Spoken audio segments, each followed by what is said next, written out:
All right, here we go. We are live. Happy New Year, Knockout Nation. Thank you for joining us here on our first edition of the Knockout TV show of 2025. Yes, I'm your host, your ring announcer, and sometime referee. That's me, Noel Clubb. And welcome to Spanish Sports World Network on Zingo TV, Channel 250 and Channel 251. Please remember to download the Zingo TV app from respective iOS and Android app stores, as the app is absolutely free. And while you download, please make sure to rate and leave us a comment because we want to hear from you, and especially from you sitting right there. All right, folks, Zingo TV is also available on Google Chromecast, Amazon Fire TV sticks. Roku and Roku sticks are also available on all smart TVs from 2016 forward. Welcome to the viewers watching us around the world. Thanks again for joining us here on the show. And Happy New Year once again to you and your family. All right, let's introduce today's iconic Canadian boxing panel, shall we? First up, this guy's actually out of the USA. Here we go. First up, he's an insightful boxing analyst joining us live from the Big Apple, New York City, USA. Please welcome the boxing prophet, Mr. Richard Solomon, to the show. Welcome, Richard. Good day, sir. How you guys doing? Since this is the first show of 2025, I want to wish my entire family here at the Knockout TV show a very happy New Year, as well as the millions of listeners that tune in every Sunday, 4 p.m. Yes. Eastern Time, to watch the greatest boxing TV show on the stratosphere. Right on. Am I there with you guys? Can you hear me? You're here, Jay. Can hear you now. There you are. Okay. Yeah, we can hear you. Jay's in the house, which makes the show even more special now. Yeah, right on. I didn't mean to crash your party there, Rich. But yeah, carry on, sir. And I'm right now. I'm dealing with the flu. I've had it since the new year started, and my 2025 is off to a very auspicious start. My brother and his family flew in from Vegas to see my mom and I, but they didn't want to come in the house because both of us were sick. So, I mean, it wasn't a total waste. My brother stayed with his wife, and she got to see her family, but it's just sad that my brother flew in from Las Vegas, and I didn't get a chance to see him, but he's going to come in. He's going to come in another couple of months, so hopefully, knock on wood, there'll be no health issues. And then to make matters worse, to kick a man when he's down, my the greatest venue in sports history, Madison Square Garden. You know how passionate I am about my New York Rangers and my Knicks. Yeah. They got into a fight with my cable provider, Optimum, and Optimum dropped Madison Square Garden cable. That's so wild. Here I am with a flu, a slight fever. I'm yelling and screaming. I can't watch hockey games or basketball games. So I did my research because that's what technology is all about today. And I found out that there's a streaming service called Fubo, I believe it's called, and they have a Madison Square Garden network. So I subscribe to Fubo, and now I watch Ranger games and Knick games. I stream them instead of watching them on cable, which of course is the new world we live in now. You can't watch cable. Will probably be done in a couple of years anyway. You'll have to stream everything. But it's just sad that they got into a fight, and I can't watch sports on regular cable now. Everything's streaming. But other than that, even though I'm feeling kind of dizzy and weak, if I cough, sneeze, or pass out, I'm sure Jay and Steve will take the first flight here to New York and help a brother out. Oh yeah. We got your back. Don't worry, Rich. We got your back. But needless to say, I'm thrilled to be amongst friends and family. And this first show of the 2025, whether I'm sick or not, will be one for the ages. Right on. I hope so too, man. I'm crossing my fingers too. Yes, me too. Yeah, it's so true. We've been on the air now for been our second network. Been on the show for two networks, but same old show with a couple of format changes over the years. But in our fourth. It's going to our fifth year. It's going to our fifth year actually coming up. So, well, I think by this May, June, we're our fifth year going into this. So, yeah, it's been a cool ride. And last year was amazing. We hit we hit the 3 million mark last year early on, at the same time last year. And then 3.5. Then towards the end, we hit 4.1 million viewers a show. So it's been a really great climb and amazing because we get no support. We got no advertising. no sponsors support that way. We just kind of build it really by ourselves here. So it's pretty cool and amazing. So thank you, folks, for joining us and making the show happen and grow the way she has. It's been an amazing ride so far. All right, moving on. Thanks, Richard, Mr. Boxing Prophet, for joining us here in our first show back this year. Thanks, man. All right, moving on. He is a great, humble Canadian boxing treasure from Victoria Harbour, Ontario. He held 6 provincial titles for the province of Ontario, 8-time Canadian champion. In 1960, he won the bronze medal in the Commonwealth Games. And in 1960, he was a quarterfinalist in the World Championships. Please welcome the awesome, the cool, Steve Beaupre to the show. Welcome, Steve. Hey, Steve. How you doing? Yeah. Glad to be here on the first show of Yeah. 2025 Yeah. TV Knockout Show. Yeah, just glad to be here. Right on. What's new with you, man? How's your holidays, by the way? My holidays were really good. 2 weeks off. We get 2 weeks off every year. Usually we're always waiting. Are we going to get the weeks off like the added other days? Yeah. Or usually it's always been, that's over like 20 years now. No, right on. No, it's good to have that 2 2 weeks off. And I always tell that when we hire people. So it's like you get that too, and like the mainstream, they have to work, right? Yeah. Trying to tell them. I say, you get Christmas off too, like two weeks at Christmas usually. That's really good. Yeah. 'Cause even for You me, I get have a week and a couple days off. Remember, never 2 weeks. That's pretty cool about that. Which is good. Yeah. So it was good. I had a good rest and back to work last week. Everything's going well. Right on, sir. Right on. Well, hey, once again, thanks for joining us. Always a great pleasure to have you on the show. Really is. Another iconic Canadian boxer here on the show. And this amazing, cool panel once again today. All right, moving on. Here we go. Next up, this is a great honor and privilege to have this guy here on the show. And he's joining us, of course, from Moncton, New Brunswick. He is the president of CPBC, Canadian Professional Boxing Council. Please welcome the one and the only, the great Don Collette to the show. Welcome. Thank you, boys. Thank you. The Godfather. Yeah. He's the Godfather of the show. That's for sure. So how's it going, man? How are you doing? Not too bad. Not too bad. Hopefully, going to have a lot of fights in the next year. Yeah. So I'm waiting for some stuff to line up. So we'll see what happens. It's got a lot of stuff in the works right now. That's good news. Yeah. That is good news. Yeah. The big fights coming up our way in Canada, eh? Very good to hear. Yeah. Very good to hear. Is it? And there's fights on the U.S. too. There's a couple of, I think, Canelo and Red Bud Crawford are gonna. It's looking that way. Yeah, that's kind of our hit list here today. I think Canelo's too big for him. Yeah, I mean, I agree with you too on that point. I think he is too big. It's a big step up for Crawford to go up that high, have a catch weight. But Canelo's a bigger guy. He's a bigger dude. Yeah, and people want to see it, so it's all about money, right? Yes, it is, unfortunately. Yeah.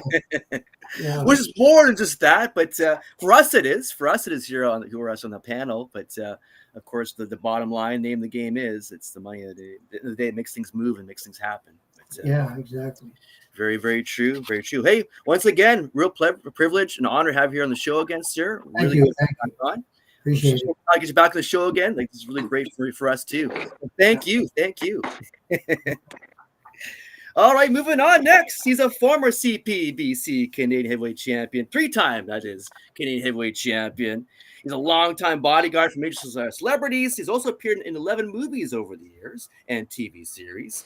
Please welcome Big Raymond Olubowale to the show. Welcome, Right. Raymond. Right. How you doing? I'm good, man. I'm good. Thanks. Great to see you. Great to So see how's the you. holidays? Holidays were great. Holidays were actually great. I thought that I was done with celebrating the holidays, and then I got a phone call that yesterday we had our annual boxing alumni dinner Nice. Yeah, so Very it nice. was good seeing guys. Um, the numbers are starting to dwindle simply because people are dying. Like, Yeah, we're getting older. That's the downside of it all, right? it is. It really is. I miss my buddy, Everton McEwen, a great deal. Oh, Yes, yes, yeah. Great point. Great point. He was missed at this dinner, and Yeah. it's sort of it makes you reflect, appreciate the guys that are at the table. More Yes, so absolutely. Yeah. when you think that very well could be the last time you see them. So Yeah. yeah, No, it's so very it's true, great. sir. Yeah, it's very bittersweet, right? Very bittersweet to get that together. But yeah, that's a sad reminder of as we get older, and yeah, it's a tough one for sure. It's the reality. Yeah, absolutely. Well, hey, man, once again, always a pleasure to have back on the show. And I do wish you and your family a happy new year, a very safe one, a great one. I love having you back on the show. It's just another excuse to get you back on the show again. So it all worked out. Very good. Well, moving on, this cool, iconic Canadian boxing panel. He is a dangerous Canadian heavyweight southpaw professional boxer, and he is your CPBC Canadian heavyweight champion, folks. Please welcome, joining us from Surrey, BC, British Columbia, Jaye Byard to the show. Welcome, Jaye. Byard. Okay. How you doing, champ?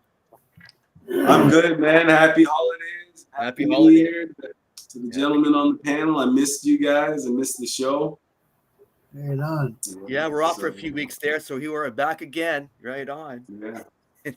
Yeah, man. So it feels good to be back, and feels good to be starting a new year. Every year I manifest what I plan on doing that year. And, last year my manifesting was to acquire that little darling right there. And sure enough, it's a big one. We did. And that little sweetheart there, it was just icing on the cake there that wasn't really expected or planned for, but a blessing nonetheless. And, it's interesting because you can become a victim of your own success sometimes. And I was coached about that. Some of my inner circle was concerned that once we got to this level that it was going to be really difficult to find opportunities for us. And that seems to be ringing true. So we're hoping this year we get out of the territorial walls of Canada, man. It seems like the rest of the world's avoiding us. They got that WBC tournament that's age discriminatory. And I'd love for the fans out there to be petitioning and lobbying the WBC to open up these tournaments that they're having over in Rida City, because I should be in them. So what's the age cutoff point then in that case? Well, unfortunately, I missed the number cutoff just by a little bit. You're supposed to have a minimum of 15 fights, and you have to be 26 years or younger, which is crap because, first of all, that's a discriminatory policy. You could actually, someone could probably sue them. I wish I had the money. I could probably try and challenge for that. But, ultimately, age is not a mitigating factor. It's lifestyle, environmental choices that really determine a person and a fighter's age, right? Yeah. So, for me, been wishing and wanting to be able to get in the mix, and then all of a sudden they've got a Grand Prix tournament that actually covers heavyweights, and you know what I mean? They're not letting the old guy in the car. So, it's just another one of those examples of if you really want it in life, you have to find a way no matter what, right? That's what the reality is. We don't like it. So what are we going to do about it? Well, we got to find a way. I got to find a way. Yeah, got to find a way for sure. But it's so ironic because you look at it, it's, you look at Tyson Fury and Usyk, I'm going to talk about here today, 36 years old, 37 years old. They're not 26. They're not 25 years old. So yeah, it's pretty wild stuff for sure. I think. Well, and the truth is that 3 or 4 of the top 10 heavyweights right now are southpaws. You got Usyk, you've got Big Bang, you've got Parker, right? So Dubois has 2 heavyweights that are southpaws he's got to get ready for. their camp should be contacting Danny McGarvey and getting us over to the UK to help these guys get ready. Sparring in there, yeah. Exactly, right? Yeah, Raymond, you had a comment there, Raymond? You had a comment? Yeah. The challenge that you're going to face when it comes to that tournament, if you were to attempt to sue, or if anyone was to attempt to sue, is the organizers have the right to put parameters. As long as it's not like it'd be like in soccer, they have the under 19 championships, they have the under 21 championships. It only becomes a problem when there's only one scenario, and I think this is the only tournament that the WBC has. So that could be the grounds with which you could go after. It's very much reminiscent of my fight with going to the Olympics in 2004. Right. I wasn't permitted to continue because I was 54 days too old. I won the nationals, did what I had to do, and then they said I'm 54 days too old. The cutoff was 34 years old. Right. And on June 20th, I turned 34. June 21st, I'm 34 plus a day. Right. This is nonsense. Yeah. The only difference is that there's no Junior Olympics per se. Right. That's why. Well, it was the international competition was 34. 35 was the cap. The day you turn 35, basically you're forced into retirement for amateur, but for professional, it was supposed to be. It wasn't. It was. That's exactly how I read it. Yeah. There was a panel of 10 officials worldwide. 5 of them read it the same way. The other 5 read it on your 34th birthday. You're 34. On your 34th, and one day you're one day too old, which makes absolutely no sense. Why did they say you're 33 then? Right. Yeah. I hear you. And that stuff was actually kind of what actually pre-qualified me for the 2020 Olympics when I won the provincials out here, and then got scumbagged by corrections when they suspended me for 120 days to make sure I couldn't go to the nationals. But once again, that's a different sport when we're talking about amateur versus professional realistically, and AIBA doesn't even exist anymore. I think it's a new governing body now. So the rule, I guess, adjudicators don't even exist anymore. They've been rebranded too. But suffice to say, regardless of that tournament would just be a fast track for me to get in the mix. But the bottom line is I've been sitting here waiting for 5 months, and we've been trying to work on fight opportunities. We got guys in Canada that are terrified to fight us, that want retarded amounts of money. So, like, forget about the WBC tournament. I'm not even ranked in there. I'm NABF ranked, but, like, bottom line is real fighters are getting froze out in this world, man. And you got YouTubers and shit fighting and taking up airwaves. That's what's going on. Yeah, no, it's very unfortunate for sure. Because you're right. I've seen the best against the best in that case. It's obviously a very kind of manipulated, controlled kind of a group. So very unfortunate to hear that. Very much so. Yeah. All right. So let's move on to the show here. It's headline time. Yes, on to the world of boxing news. It's our first show back in like 3 weeks, so we're playing a little bit of catch up here as we're going. Then, of course, going back to the big one, that's Usyk Fury 2. That's right. So 37-year-old Alexander Usyk won by unanimous decision. That's, of course, against 36-year-old Tyson Fury in the second matchup, which took place in Riyadh, Saudi Arabia, back on December 21st, 2024. Yeah, man, last year. And, of course, both 3 judges scored the matchup 116-112 in favor of Usyk. And also, they brought in for the first time an AI, artificial judge, to score this matchup as a test only. And even the artificial judge, the AI judge, scored the matchup 118-112 for Usyk as well as the winner. So, knockout panel, what are your thoughts? What are your perspectives on the Usyk Fury 2 matchup? Lay it on us for sure, folks. Don, over to you first. What are your thoughts on the Usyk Fury Fight 2? Well, I watched it live. The first time I didn't, but this one here I watched it live. Gotcha. And I thought that Usyk won it, definitely. I scored it maybe 4 rounds for Fury and the rest for Usyk. So it was definitely a unanimous decision. He just didn't do enough. Right, right.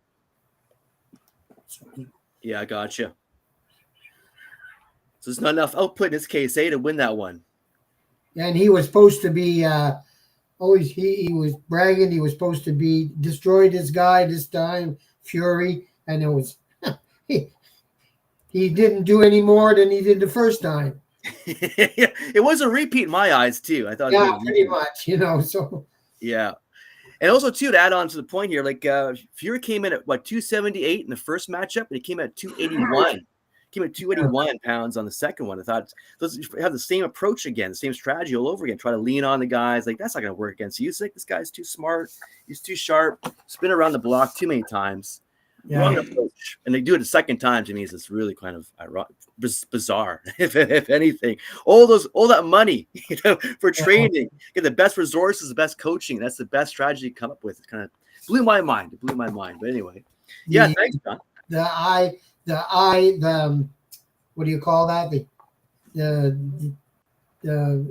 judge, EI.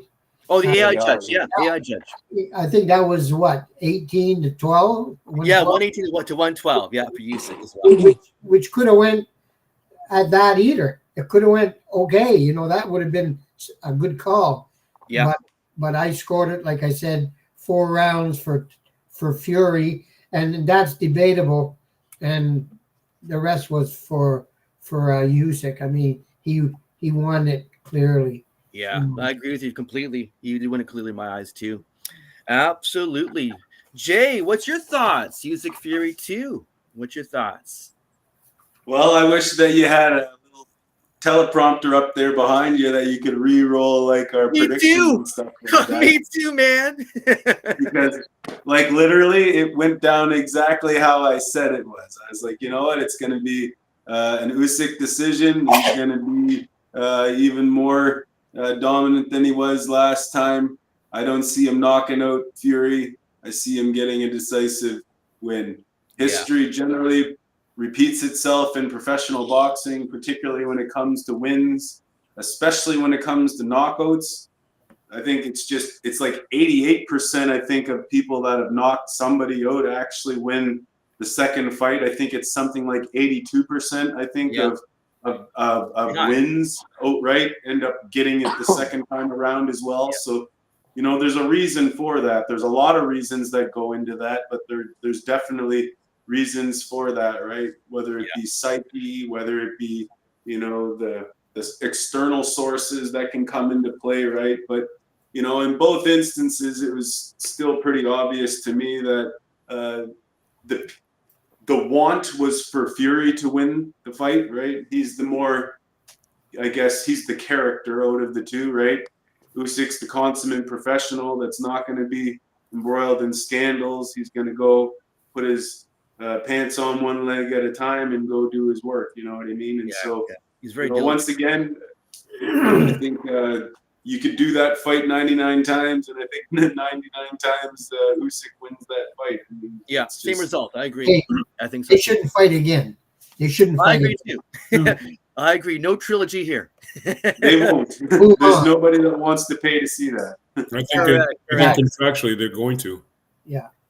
Yeah, I think you're right. Yeah, that's right. It's contract in place for the trilogy. But you're right. I think people don't want to see the third one now in this case after this being a repeat. I think the trilogy, the contract might be a trilogy if Usyk had dropped one and then there was the third one to decide. Absolutely. Yeah, that'd be automatic for us. Yeah, for sure. I'd be hard pressed to see a contract that would say 3 fights regardless, because like if somebody gets destroyed in the first 2, why would there be a third? And that's basically what happened. Guy got taken apart and dismantled over 2 fights. You know what I mean? You could argue that Fury won 7 rounds out of 24. Mm-hmm. Right? Maybe you could argue 7. Right? That's a landslide. There's nothing competitive about that. Yeah. Yeah. Right? Exactly. Yeah. That's very true. Very true. Big Ray, what's your thoughts, Usyk Fury 2. Well, I called it just as it is too. Yeah. I saw Usyk showing just absolute brilliance. I love the fight. I study fights, and at the end of the day, I didn't see that gaping hole in Tyson's game. Usyk just stood inside his range and beat the hell out of him. Yeah. Tyson was terrified. Usyk was too close to let his hands go, but too far to grab and lean on like he did with Deontay. Right. So instead, like he was just in the perfect spot, and he just let his hands go constantly. Tyson tried to run away and straight arm him quite a few times to no avail. I have no idea what he's thinking when he's saying how Usyk got a gift. Yeah, Christmas gift. Yeah, he lost his mind because that was a one-sided shellacking. Agreed. I heard one person saw Usyk winning the last 7 rounds straight. Yeah. I didn't really see that, but I did see him like most of them. Like he handily won that fight. I tipped my hat to him. I thought he fought a brilliant fight with what he has. Agreed. Yeah. Absolutely love Usyk. This is such a great fighter. Yeah. Truly. Yeah. And he is still the remaining undisputed heavyweight champion of the world. Yeah, so true. Steve, what's your thoughts? Yeah, I thought he was going to take it to him, right? But he didn't do it. He didn't, Usyk just Tyson. Yeah, Tyson. I thought Fury would have just taken it to him, right? Crowded him, never give him the punching distance. I mean, even Usyk is good anyways, moving and stuff like that. But I thought it would create a trilogy. It would have been a close decision for Fury, but it didn't happen. I had it 8-3, one round even. Mm-hmm. That's what I had. Yeah, right on. 8-3, one round even. It's just a boxing lesson. It was just a boxing lesson. That's well put. It was a boxing lesson. So yeah, he just it was just. So yeah, I mean, I don't know what's he gonna? He can retire now, or he can take another fight. Get back. It's all about legacy. I don't see him retiring. It's legacy. It's about showing face. He's going to try and get back on top. Even AJ with his loss. Yeah. He's not retiring either. They still have the fire to fight.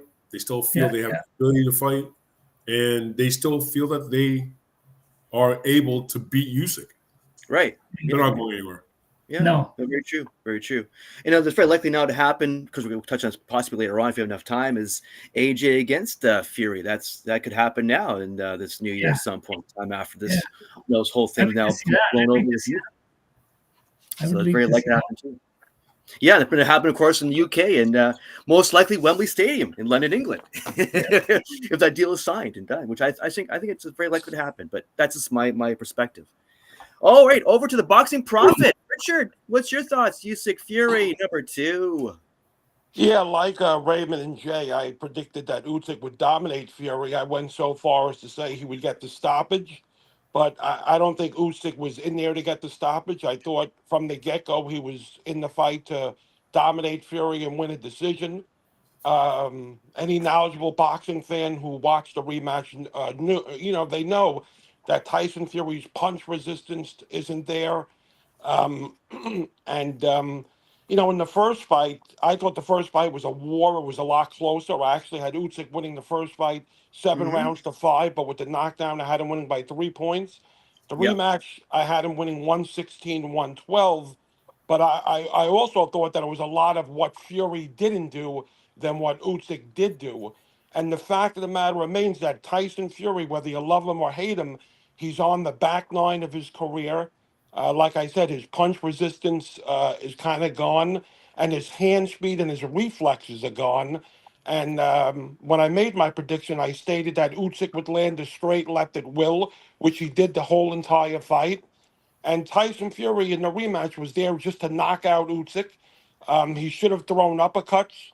We all know that Usyk's kryptonite is his inability to take a hard body shot. Nice he was knocked down by Beterbiev in the Olympics with a body shot. Dubois before landing that low blow that everyone saw around the world. he stunned Usyk several times with body shots. Even Anthony Joshua in both of his fights against Usyk temporarily stunned Usyk with body shots. Fury didn't throw any body shots at all. I thought the first couple of rounds Fury was competitive. Then he completely ran out of gas, and Usyk, who's a master technician, just dominated the second half of the fight. I don't know that I agree with all the judges that he won 7 rounds in a row. That's where I think Fury was going nuts, that he thought he won the fight. I don't think Fury in his heart, when he looks at himself in the mirror, really thinks he won the fight. I just think he's perturbed that the 3 judges gave Usyk 7 rounds in a row, even some that were close. But I see Fury definitely fighting AJ next at some point this year. Like you said, even though they're both clearly gone, I think if the fight's announced at Wembley Stadium, it sells out in a day. And it's sad for Fury. While I love Usyk and he's definitely established himself as the best pound-for-pound fighter on the planet, I feel bad for Fury. You could say it was his own doing because of all his out-of-the-ring problems. He took the 3 years off because of the drug and alcohol problems. But, at one time or another, Fury was the best heavyweight on the planet. For a guy who weighed 260, 270, he moved beautifully. His defense was impeccable. And all that went out the window. And I think what also led to his downfall, it was similar to Riddick Bowe's 3 wars with Evander Holyfield. He was never quite the same fighter after those wars. You can make a strong case, and rightly so, that Tyson Fury's 3 wars against Deontay Wilder, even though he pretty much dominated maybe 2 of the 3 fights, took a lot out of him. He was never the same after the 3rd fight against Wilder, being dropped twice. And then, of course, Francis Ngannou dropped him in the exhibition. So I give Usyk credit, all the credit in the world. But the fact remains, you can make a strong case that Usyk's career-defining victories as the heavyweight champion of the world were against the 2 best heavyweights of this era going in. But the fact remains that Tyson Fury and Anthony Joshua were no longer in their primes when Usyk beat him, and it's not necessarily Usyk's fault. You can only beat who they put in front of you. It's eerily similar to when Lennox Lewis fought Evander Holyfield and Mike Tyson. Neither one of them were in their respective primes, and we all know, forget the draw, Lewis beat Holyfield in both fights. But, Lennox Lewis took a lot of flack. His detractors will say, oh, big deal, you beat a shot Holyfield twice, and you beat a Mike Tyson who didn't want to even be in the ring with you. It's just like it's not Lewis's fault. It isn't Usyk's fault. You could only fight who they put in front of you, and Usyk has clearly established himself as the best heavyweight in the world, and probably the best pound-for-pound fighter on the planet. And also building a point that both Lennox Lewis at that time and space, and then of course now Usyk, you're saying he's the best guy. They are the best fighters of their time right now, and they're peaking right at the right time as well. So, yeah, I mean they're the kings. That was Lennox was the king for a while in the late '90s, and now we got Usyk. So, yes, I didn't know why. Fury didn't throw right hand leads, left hooks. None, not one through the whole fight. Right hand leads, left hook, right hand back. I think it was the case of the mind, the mind saying I want to do this, I want to do that, and the body just for whatever reason wouldn't let him do it, and that's it's a short tail sign that you're on the back 9 of your career. Yeah. His corner never told him to throw it. Fight that way, which is happens to all of us. Whereas in the fight, you're not your best in terms of your response. But his corner never said anything about that. Like I would have been, if I was in his corner, I wouldn't say throw the right hand, left hook, right hand. Back. Come on, what are you doing? Go to your left. Hey guys, all I can say is on the outside of his lead foot, and he didn't do it. Yeah, Jay, you got a comment? With the foot over. All I can say is that I'm grateful to God, especially on Sunday, because all the stuff that you're talking about, there's nothing that I can relate to and identify with that would be associated with the signs of an aging fighter. He's not getting old. He's getting younger. I honestly, I'm not BSing you, man. Like, oh, I know. You're the phenomenon. Yes, you are. we need to get some of these guys in the bridgerweight and the heavyweight. I could actually probably make cruiserweight right now. I'm flirting with the notion of dropping down to cruiserweight because I want to fight. Yeah. And it doesn't seem to be that there's a lot of people out there that really want to fight. What we're talking about right now is recycled fighters, spent shot fighters that are in the top 10 just hanging on, and the promoters are holding on for dear life still, trying to pimp these guys' asses for a few more fights. That's really what it is. That's the truth of the matter. We have a crop of heavyweights, you know what I mean? The Justice Honeys, guys like that are coming up. There's myself in the mix trying to get in the top 100. There's fighters that actually are hungry, that aren't shot, that aren't spent, that don't have their reflexes gone, you know what I mean? We don't get to talk about them because all we hear about is these same guys, and that's not your fault or my fault. That's unfortunately like the kingmakers that are appointing and anointing these guys, right? Like that Moses Atalma has done nothing in the UK, but all I see is them talking about how he's going to be the next guy to break Mike Tyson's record, right? How do you break anyone's record fighting 3 guys with a winning record? How do you get a world record out of that? Right? So we celebrate mediocrity in this world so much that we're like want to put people up that aren't even that good at what they do, or they're way past their prime, and we're still talking about it. Absolutely, I hear you. I mean, I look at you and Raymond. I mean, you guys went through a really tough, hard road with some lost scenarios and some things that took place that's out of control that kind of stops you along the way, as this, Raymond kind of touched on earlier. It's really unfortunate, but it does impact the really great people and the really great fighters out there that are not getting the attention, like you're saying.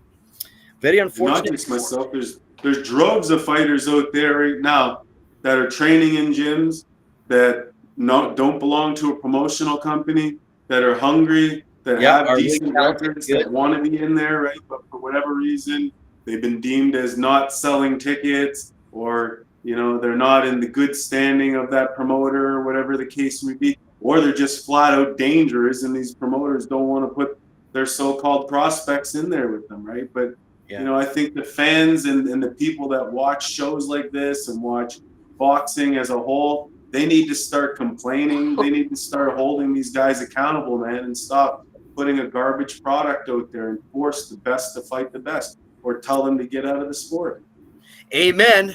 Amen to that. Yes.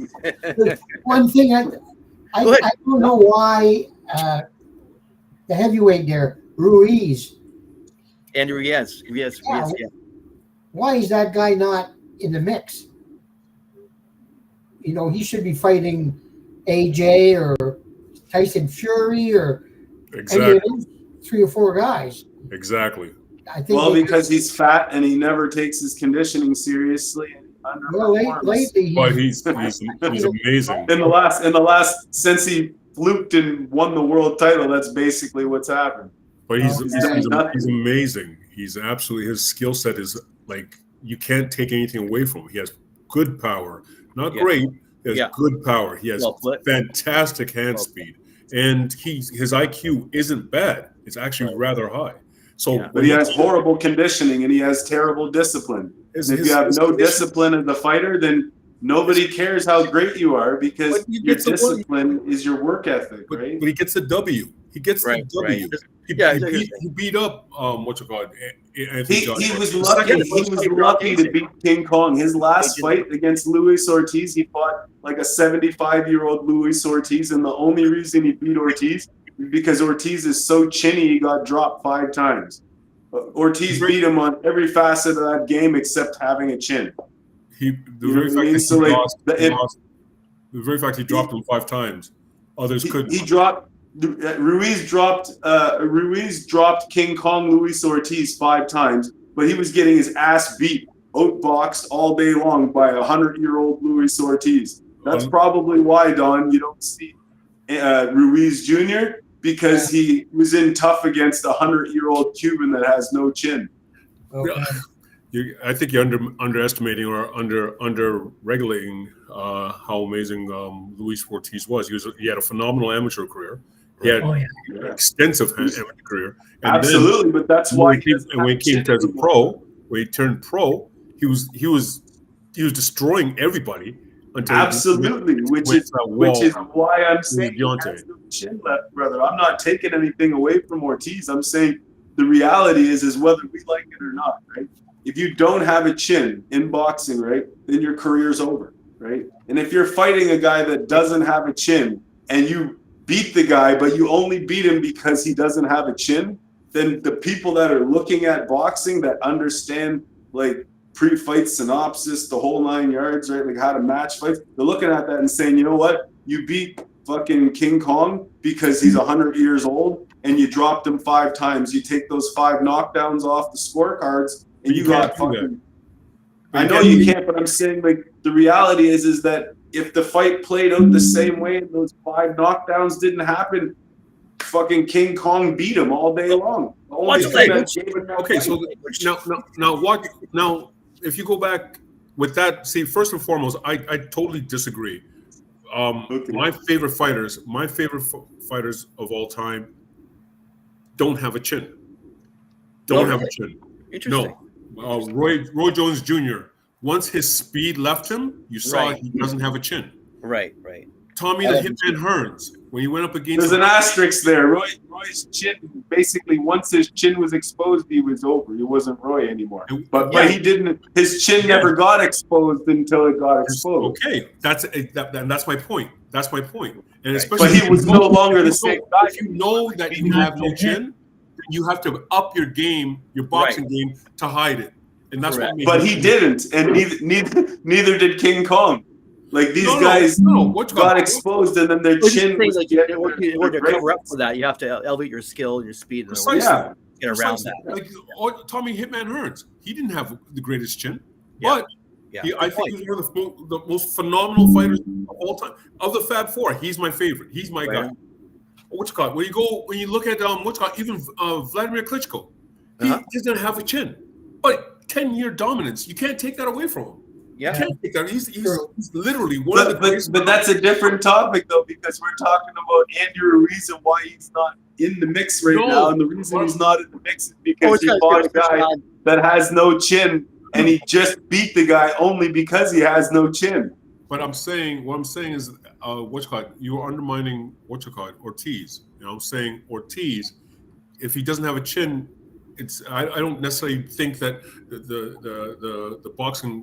the boxing community would care, right? If the person doesn't have a chin and discard him just because of that. If you have boxing ability and you don't have a chin, why not?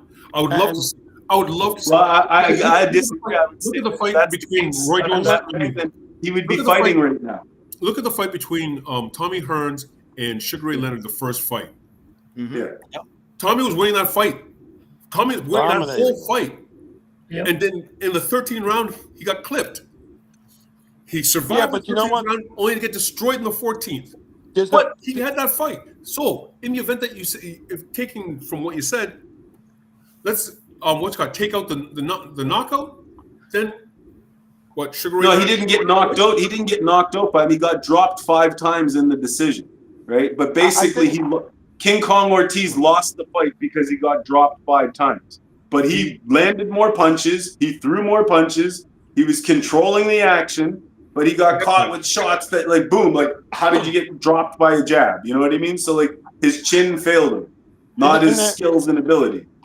In the cases, I got to disagree with you a little bit. In the cases with Hearns and Roy Jones, I don't necessarily know that both fighters didn't have good chins.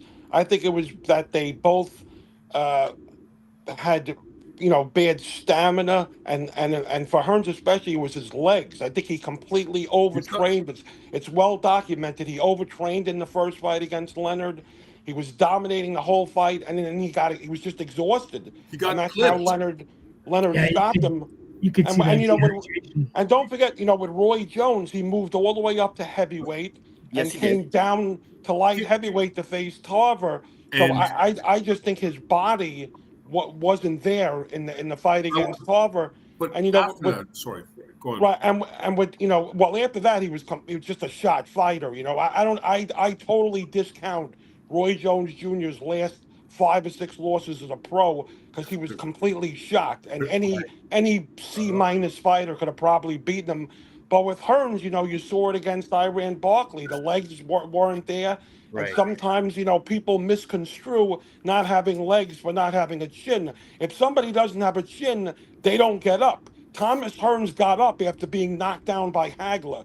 Thomas Hearns tried to get up against, after being knocked down by Leonard. Right. There seems to be a misunderstanding between having a chin and having legs. And with King Kong Ortiz, Jay, let's remember that this, Cubans kind of, I don't want to disparage Cuban fighters, but they tend to lie about their age. So King Kong Ortiz might be 70 instead of 50. But That's why I'm saying that. But anyway, he went Very to likely. war. He went in the first fight against Deontay Wilder. This same 70-year-old that people are disparaging put on a boxing clinic, won every minute of every second of every round against Deontay Wilder, and then Deontay Wilder knocked him out, with one punch and a come-from-behind victory. And then he fought Wilder in a rematch in a fight of the year where they dropped each other like twice, and it was an old-school heavyweight brawl. So, I wouldn't disparage King Kong Ortiz so quickly when he was right. And he fought, even though he was 50, 60, he could have competed with any of the heavyweights. Where are these ages coming from? Okay, so allegedly, I've heard he's upwards of 56. But here's the thing: when guys defect, quite often they come with the age they say that they are, which is also quite common in other immigration instances. But here's the thing: I'm not dumping on King Kong. I love the guy. What you guys are missing here is the point that if Ruiz is fighting a King Kong Ortiz, who is a bad man, he is dangerous. His chin is what fails him, not his skills. I've never said he's a shitty fighter. Never said he's a bum. I've actually reached out and said I want that fight.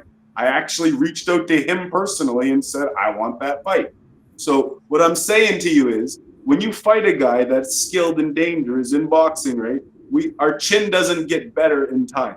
No, it gets worse. We don't get better. Our chin doesn't improve over time. So the fights that he's had, the hundreds of fights in the amateurs, the fights in the pros, right? Unfortunately, that is points out of the gas tank of our chin, whether we like it or not, right? So his chin's not 100% anymore like it would have been when he was maybe 10 years old or 15 years old, right? So also too, the point I'm trying to make is when you're in tough and you're supposed to be a high-level guy like Andy Ruiz, right? And you're in there and you basically beat a guy because that guy's chin is what's failing him and not his skills. What it says is you would not have beat that guy if his chin didn't fail him, right? So the point that I was trying to make, going back to the original point that Ron was saying, where is Andy Ruiz? Well, the reason why Andy Ruiz most likely isn't anywheres is because, once again, he has poor discipline habits. It's pretty obvious when he shows up as fat as he does, right? Let's just be honest, right? And then when you go out there and you don't knock a guy out who has a fucking bad chin, right? And you pull off the win just because he pretty much has a win, then what happens is the people in the boxing world, let's call them the kingmakers, right? They don't care about you anymore. They move on to people that look the part, right? That actually train hard and stay disciplined and look like a fighter in the ring, right? Don't look like they're in Jenny Craig Weight Watchers program. But that's the only weight class that you can be overweight in, right? Yeah, but does it do anything for you, right? Like, let's get real. Who wants to go stand beside Andrew Ruiz Jr. with his shirt off? You? I wouldn't. Yeah. But when you want to go stand beside, you know what I mean? Would you have wanted to go stand beside a Mike Tyson if you were a kid or a fan in his prime, in his heyday, right? Of course you would. He's in shape. He looks like a fighter. He looks like what you would want to be if you were a fighter. Does Andy Ruiz Jr. look like that? No, he doesn't. Lennox Lewis had an ounce of fat on him. I think he's eating too many burritos.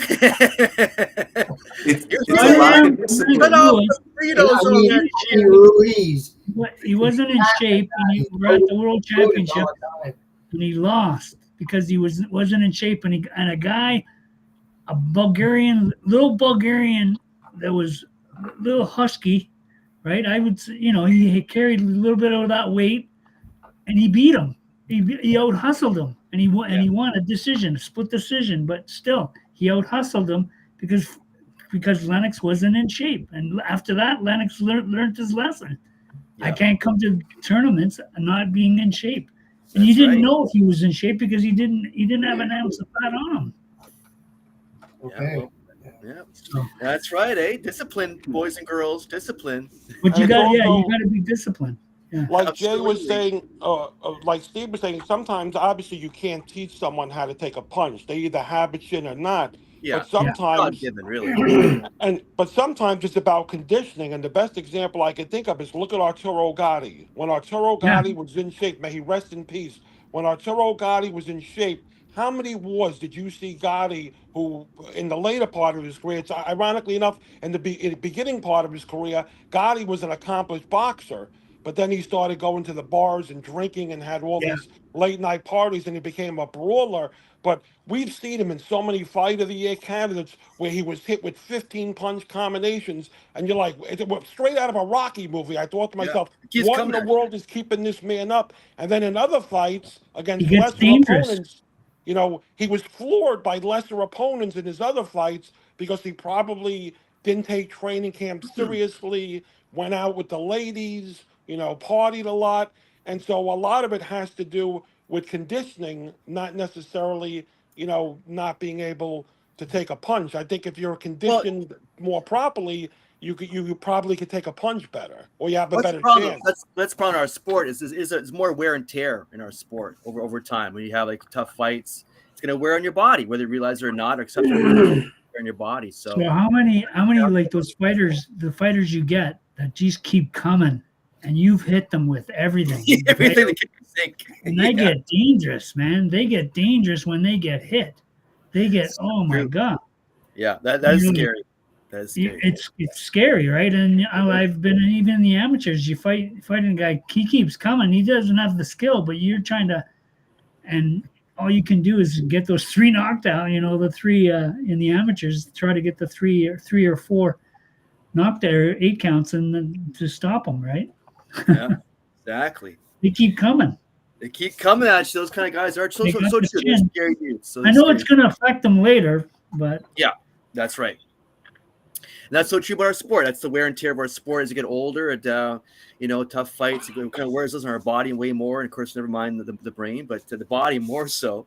No doubt about that. About that. So yeah, very true. So we always think of that when that guy gets knocked out of a fight.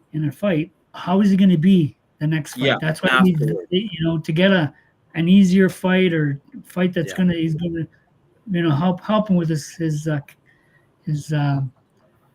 morale, you know, back on the ground. Confidence. Bring it back. Absolutely. Totally agree. Well, before we go, guys, really quickly here, what matchup would you guys like to see happen in 2025? Let's go over to Don first. Is there a matchup you want to see this year to take place and see it actually unfold in the year 2025? I'm looking forward to the fight between Canelo and Bud Crawford. Yeah, gotcha. Did they give a date with that yet? It looks like if it happens, it'd probably be May, like a Cinco de Mayo weekend kind of a thing. If it does happen, so I'm actually thinking it has a better shot at taking place in September because with politics and everything. Remember, one of the Alphabet Soup organizations stripped Canelo, so Canelo currently holds 3 of the 4 belts. So I'm thinking Canelo will fight William Skull probably in May, so he can once again become the undisputed super middleweight champ. And this way, when he fights Bud in September, it's not for 3 of the 4 belts, but it's for undisputed. And you know that's what Bud wants. He doesn't want 3 of the 4 belts.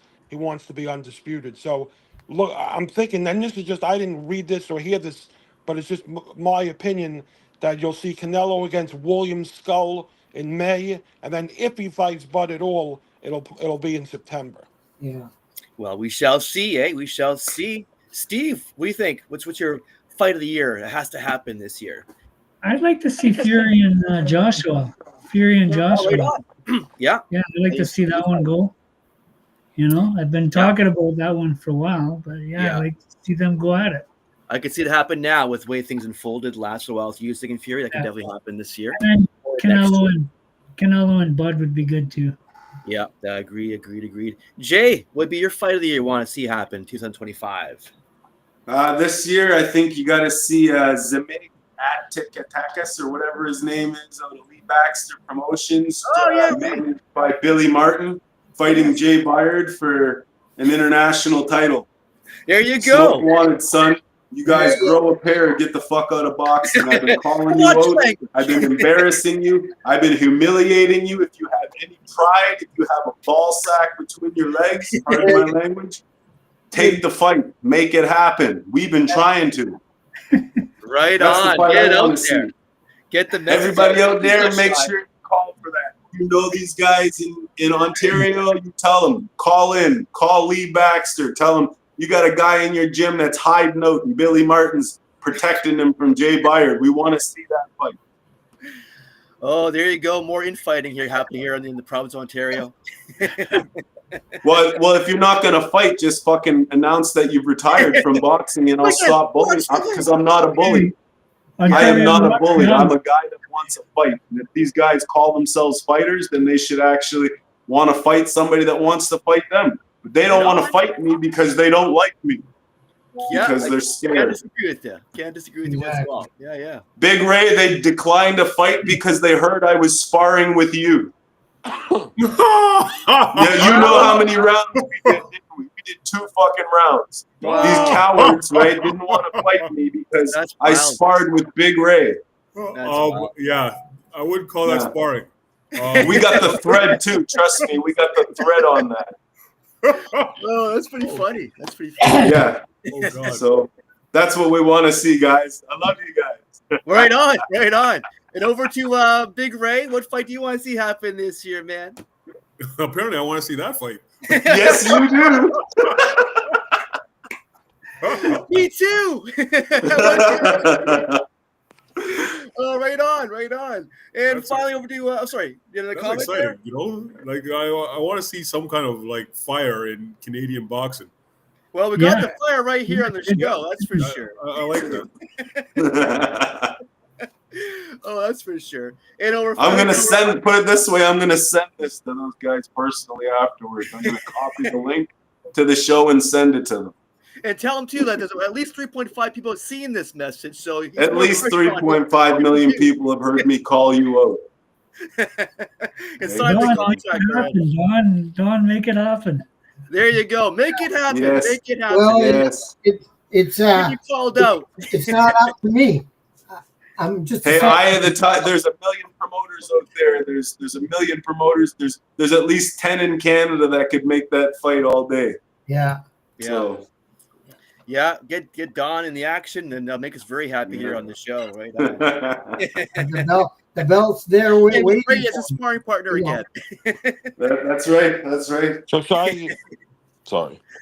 All right, Boxing Prophet, what's your matchup you want to see happen this year, 2025? Yeah, real quick, I think, boxing always gets a bum rap, but in 2024, 2 of my favorite 5 fights came to fruition. We saw Fury Usyk, and we saw Bivol Beterbiev, and I can't believe we spent 15 minutes talking about Andy Ruiz. So I think if his camp is watching this, I implore you, send Jaye and Raymond a paycheck, because you were not on our agenda for today. But in terms of my fights, there were, I've given up on hoping and praying to see Canelo fight Benavidez. So I think 3 dream fights for me in 2025 would be Shakur Stevenson against Tank Davis for lightweight supremacy, Devin Haney against Teofimo Lopez for junior welterweight supremacy, and then I think the fight that's flying under the radar that could surpass both of the other ones I just mentioned, Naya Inoue, who's probably other than Usyk the second best pound-for-pound fighter in the world, and is ruling the 122-pound division with an iron fist. Yes, Juno Nakatani, who's on my pound-for-pound list, the best 118-pounder in the world. What about Nakatani against Inoue? That's really what I'm praying for the most. But those three At fights, 118. 118, yeah. yeah, At 118. those That'd be three really fights good. are on my list for 2025. Those are my 3 dream fights. Right on. Well, I like that last one too, very, very much. Looks like great. Like Small guys are better. They're damn good, aren't they? You guys just haven't had big guys in there with a skill set like mine on big TV. That's all. Well, there you go. There you go. If the heavyweights, right, of today had the skill set of the 70s and the 60s, right, nobody'd give a shit about these smaller fighters. We'd be watching heavyweights. The heavyweights would always still be the last ones up on deck at the end of a fight card. Yeah, I hear you. But It's we let the game slip. We let the game slip, and I personally feel a debt of responsibility to the heavyweight division to bring back the prestige and notoriety that used to come with it. Well, there you go. Call Jaye. Make this fight happen already. He's ready for you. That's right. All right, boys. A real pleasure, guys. It's a great show with you guys. Great first show of 2025, and hanging out with you guys. Always a great pleasure. And I gotta say, once again, such a great, iconic Canadian boxing panel here. Once again, with a little American flavor, with the Boxing Prophet thrown into the mix, right? So, once again, thank you. So, I want to thank Richard Solomon, the Boxing Prophet in New York City, for joining us, and Steve Beaupre in Victoria Harbor, Ontario, Don Collette in Moncton, New Brunswick, Jaye Byard, your CPBC heavyweight champion. He's so shy, he's so quiet, eh? That guy over there, he's so shy and quiet. And of course, Big Ray, Raymond Olubowale. A great pleasure, great pleasure having him back on the show. Love having Big Ray on the show, always awesome. And I love the interplay on the show as always. The great camaraderie with the boys, always awesome. And yes, I am also your part-time, sometime referee. So thanks, guys. Again, real pleasure. You're part-time referee. Real pleasure. And check out Singer TV for all the news. Watch it, hear it, read it, download it, live it. And hey, man, love it. Thanks, folks, and thanks, guys. And real soon. Happy New Year. Happy New Year. Happy New Year. God bless. Thank Good you. seeing you.